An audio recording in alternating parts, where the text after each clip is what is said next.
Mehdi Nemmouche est resté impassible à l'énoncé du verdict de culpabilité, avec le prononcé de sa peine, la perpétuité.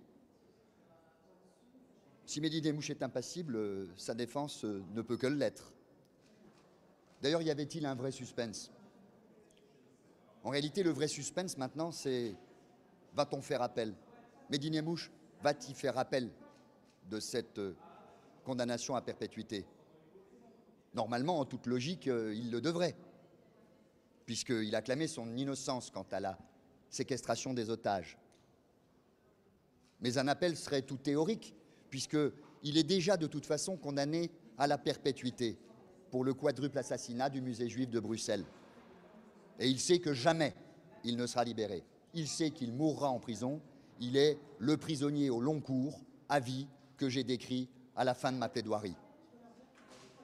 Alors il y a un vrai suspense, peu d'intérêt pratique en réalité quant aux conséquences judiciaires d'un nouvel appel, et puis une réflexion qui est la sienne, et moi je ne peux qu'épouser sa réflexion, c'est lui qui décide. Il trouve, je parle de Mehdi Nemmouche, que ce procès a été magnifique, ce sont ses propres termes. En cela, il fait référence à l'action de son avocat, pardon, il parle de moi-même. Mais il fait aussi référence à sa propre tenue. Il trouve que son avocat et l'accusé ont tenu leur rang. Je crois que le procès a satisfait aussi d'une certaine façon les parties civiles. Moi, je me suis engagé dans un combat assez dur contre l'accusation. J'ai été parfois probablement un peu trop agressif avec les parties civiles qui accusaient, mais tout ça, je l'ai expliqué au nom de l'architecture du procès. Mon but, c'était que cette architecture du procès soit respectée, avec une cour, un président, une accusation, des parties civiles, mais aussi un pilier central de granit dans cette architecture du procès. Je parle de l'accusé et de sa défense. Moi, je me suis battu pour que les parties civiles aient leur place, la souffrance des victimes a sa place dans un procès comme celui-ci, c'est bien évident. Mais elle ne doit pas être excessive. Et tout mon but est essayer de la délimiter pour que l'oxygène de la défense existe, que la défense existe. Et elle a existé, dans l'intérêt de l'accusé, bien sûr, mais en réalité dans l'intérêt de tous, y compris des parties civiles. Dans l'intérêt de tous, y compris des parties civiles, car cela donne une légitimité certaine au verdict. Mehdi Nemmouche a été défendu, il a été condamné. Je le répète, la légitimité du verdict est assurée par la tenue de ce procès qui a respecté l'architecture d'une procédure judiciaire. Et donc, on va réfléchir, on a 10 jours, à l'opportunité de faire appel ou non. Rendez-vous dans 10 jours pour notre décision définitive. Maître, ça fait 11 ans que votre client est isolé. Terminé.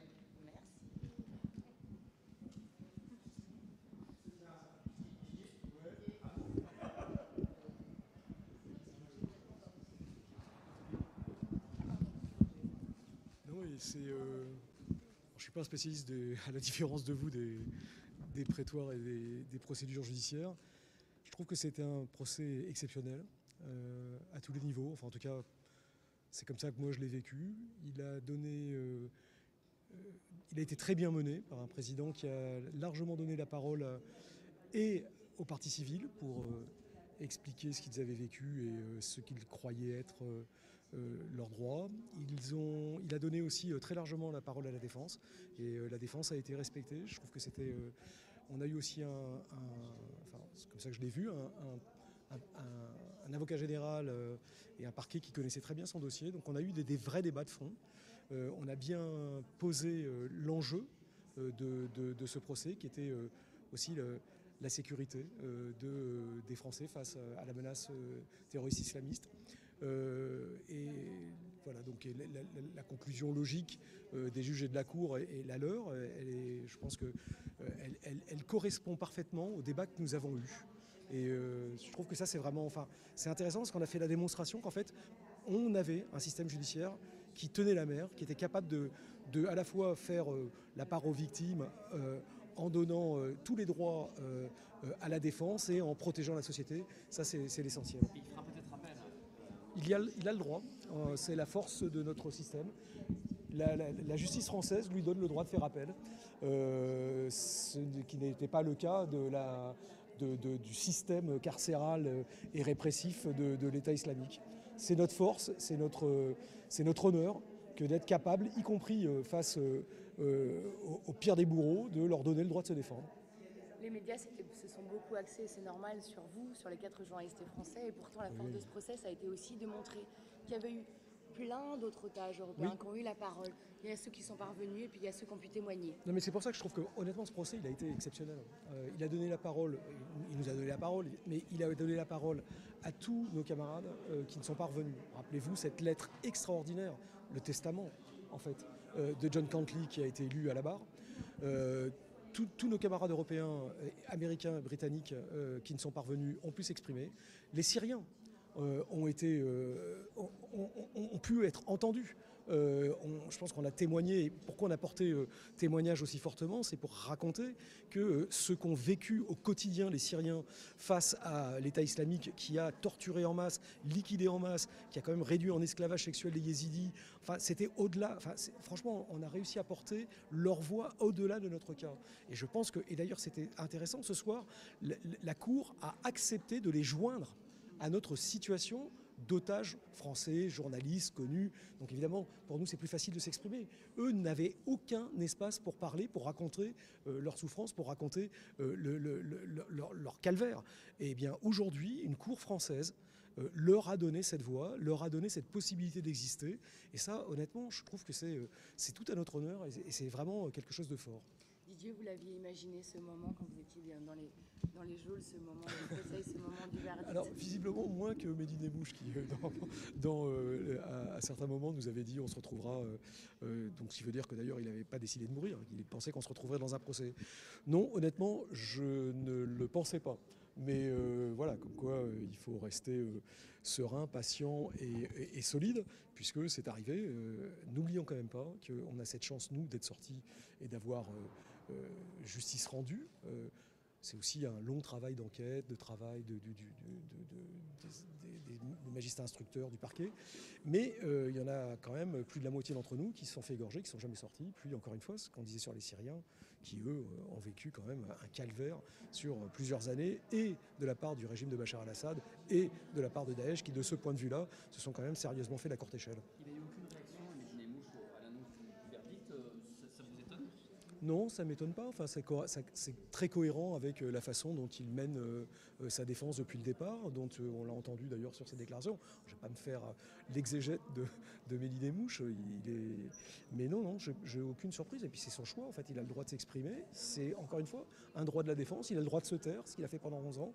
Donc non, je pense que son avocat a effectivement dans sa plaidoirie l'a assez bien cerné. Quand il avait, je vais reprendre un mot de la défense, en expliquant qu'il avait une certaine... D'abord, le carcéral était son milieu et qu'il avait une esthétique du carcéral. C'est ce qu'on avait constaté lorsque nous étions sous sa botte, lorsqu'il était notre geôlier. Et c'est évidemment ce qu'on a constaté à Bruxelles lors du procès pour l'assassinat antisémite du musée juif. Et puis c'est ce qu'on a constaté ici. En fait, c'est assez cohérent avec ce qu'il est. Merci beaucoup. Merci. Bien sûr. Dites-moi. Nicolas, c'est un moment que vous aviez imaginé, ce moment du procès, ce moment du verdict quand vous étiez dans les geôles syriennes? Oui, c'est la conclusion d'une page qui s'est ouverte il y a une douzaine d'années quand j'étais détenu, quand j'avais commencé à imaginer ce procès. Ce procès qui se termine ce soir, mais pour moi c'est un combat qui commence. C'est la bataille qui commence parce que des propos extrêmement toxiques ont été tenus à la barre. Et tout l'engagement que j'ai eu ces dernières années pour la prévention de la radicalisation, la prévention du terrorisme et des discours de haine prend son sens aujourd'hui. Et je quitte cette salle d'audience plus convaincu que jamais de la nécessité de cet engagement et de ma détermination à continuer de lutter contre ces discours. Vous disiez que vous ne vouliez pas vous focaliser sur Mehdi Nemmouche et que vous aviez un grand intérêt pour la peine qui serait éventuellement infligée à Kaïssa Abdallah. Pourquoi c'était important aussi de mettre l'accent sur ce personnage-là?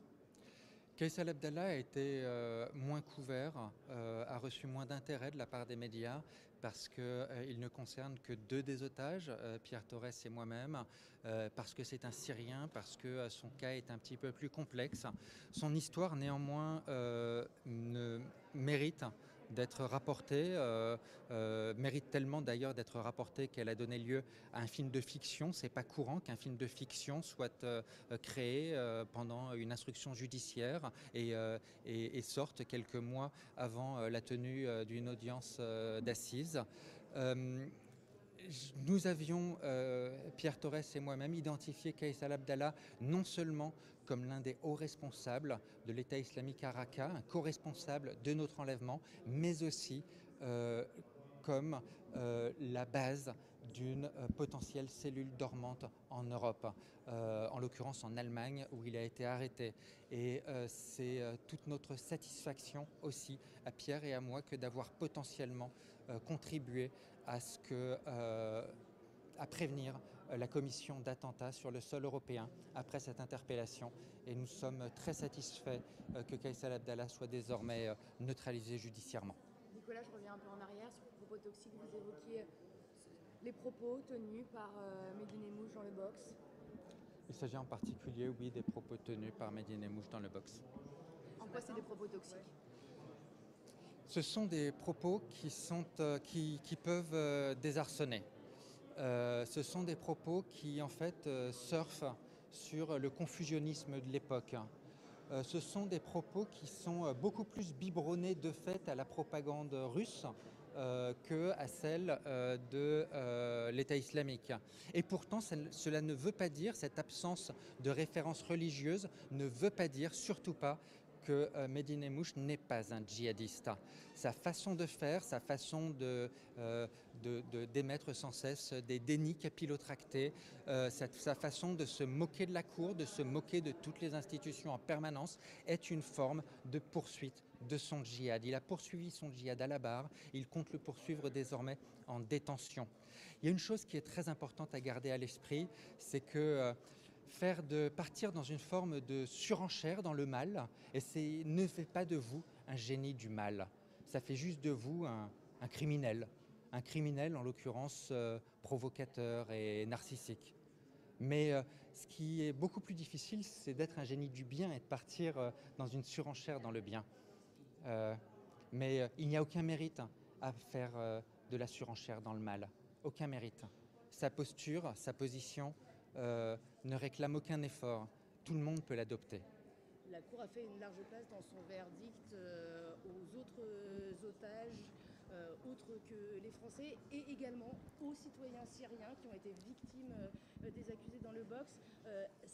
C'est quelque chose que vous retenez, c'est important? C'est une immense justice qui a été rendue. Nous sommes, je pense, tous extrêmement satisfaits du fait que ce ne sont pas que les otages français qui ont été pris en compte dans cette cour d'assises française ici à Paris. Ce sont tous les otages du monde entier, toutes les victimes du monde entier. Alors bien sûr, il ne s'agissait pas de faire le procès de Daesh en général. Nous avions 5 accusés, 3 présents dans le box, mais il était essentiel d'internationaliser cette crise, cette prise d'otages de masse qui impliquait une douzaine de nationalités différentes parmi les victimes, qui impliquait des milliers de Syriens et qui impliquait aussi des auteurs de nombreuses nationalités différentes. J'ai une dernière question, Nicolas. J'imagine que vous pensez aussi à ceux qui sont parvenus aujourd'hui et qui auraient peut-être aimé témoigner pendant ce procès. J'avais démarré ma déposition en donnant leur nom, en listant très solennellement, très cérémonieusement leur nom, le nom de tous ceux qui ne sont pas revenus, tous les otages que nous avons laissés derrière, qui ont été exécutés dans des conditions atroces. Et ce procès est aussi là pour leur rendre justice. Ce procès, je pense, aura été un beau moment de justice pour tous ceux qui ont été là, mais aussi pour tous les proches de Raqqa. On a eu durant la semaine consacrée à Kaysal Abdallah, de nombreuses personnes venues de Raqqa dans la salle d'audience qui venaient écouter, qui venaient suivre les débats, mais aussi des familles américaines, britanniques, espagnoles, belges, que sais-je, des familles venues d'un peu partout y compris des familles d'otages qui ne sont pas revenus. Et nous pensons à eux. Merci. Voilà, merci. C'était parfait, merci Nicolas.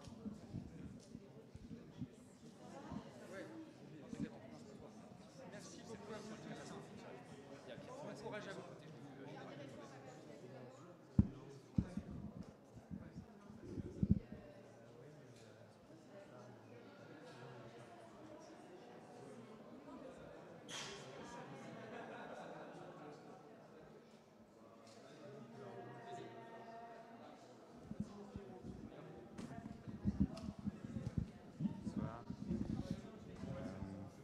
Pardon.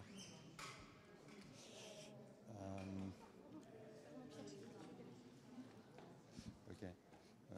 Pardon, je suis en train toujours de. Je n'avais pas préparé.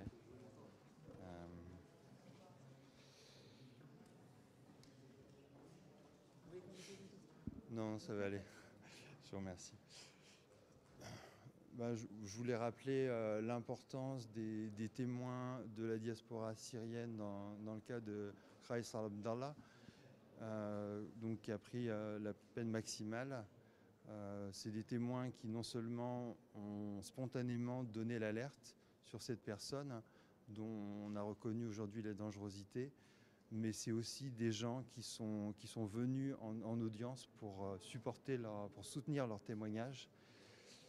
Et je rappelle aussi l'ambiance délétère de ce procès par rapport à ces témoins et le souci qu'on peut se faire aujourd'hui, à la fois dans cette affaire, s'il devait y avoir un appel, mais également pour d'autres affaires concernant des anciens responsables de l'État islamique ou du régime syrien. Je vous remercie.